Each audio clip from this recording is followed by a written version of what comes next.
You did everything right. You posted your reel, you set up DM automations to send them the link, but hours later you check your dashboard and nothing. Zero clicks, zero conversions. And now there's nothing you can do about it, right? Wrong. You follow up, people get busy, life happens, and they forget.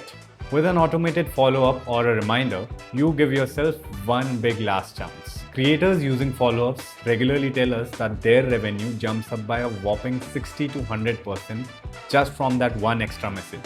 And with LinkPush's follow-up feature, it happens automatically.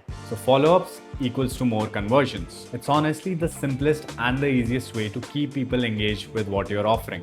Here's how you set it up. You post a reel saying comment the word link to get the freebie. Somebody comments link. LinkPush now instantly sends them the link. But wait, here's where the magic happens. Go to LinkPush and open up your automation. Scroll all the way down till you see your DM block. Click on the add follow-up message button. Now here you can set up the duration after which you want the reminder to go. I'll set it to, let's say, 12 hours. Then just edit the follow-up message if you want to and click on save changes. Now the people who have commented on your post will get your link, and in case they forget to click on the link, after 12 hours they'll receive a follow-up DM asking them to click on the link. How cool is that? If this helped you, drop a like, subscribe, and check out our other quick videos on how to grow your Instagram. And as always, automate responsibly.